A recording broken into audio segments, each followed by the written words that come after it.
Well, and that first of all, we've got to change this. I'm not going to say change the market because demand and what you need is what you need. But we can do something about the amount of the number of articles that appear in our journals in relationship to other issues, including feminism and we're seeing some intersection between feminism and technology.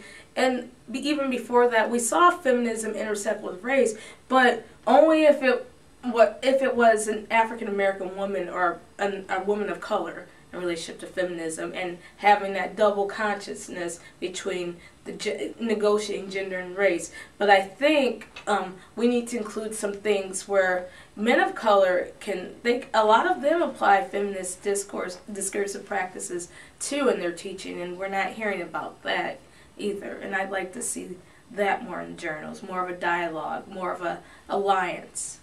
Oh, it depends, because there's two different ways I would think about it. The one thing would be the academic approach and the research trajectory approach, and establishing yourself as a scholar and the moves we have to make to do that, which some people would condemn as more patriarchal and problematic. And then the other way is the human way, the use these tools and use them wisely and use them well and use them smartly. The moment, this is horrible, but the moment where my undergraduate experiences doing feminist, as an undergrad, it was more experiencing feminist scholarship than doing all that much feminist scholarship.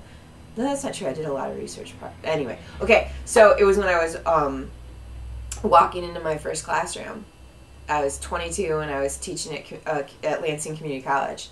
And walking into that classroom, so much of the feminist pedagogy that I had learned, I don't know if it was because I was an undergrad or the way I absorbed it at the time, was diffuse power, share resources, those sorts of things. And I knew within 10 minutes of that classroom, this is not going to work. I'm 22 years old. I'm younger than most of my students. There are a range of power differentials here.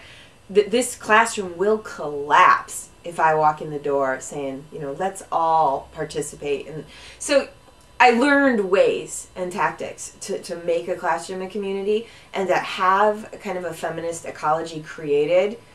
But it was, for me, it felt like such a big move from what I had read about and what I was actually practicing in my classroom.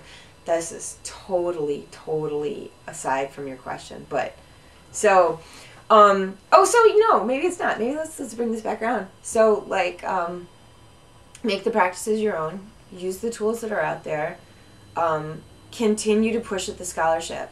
I think we really need healthy shoving against scholarship. I mean, otherwise we don't find out how sound it is. We don't find out how sturdy it is. So that constantly questioning and pushing it and seeing how things shift and the tinkering with the scholarship is so critical. And if we don't do that too, we wind up running around going I've just found the new greatest thing. And then there's someone in the background going, I wrote about that 25 years ago. So that constantly going back, that homage moment in doing research and scholarship. That's not very good, but that's all I got off the top of my head.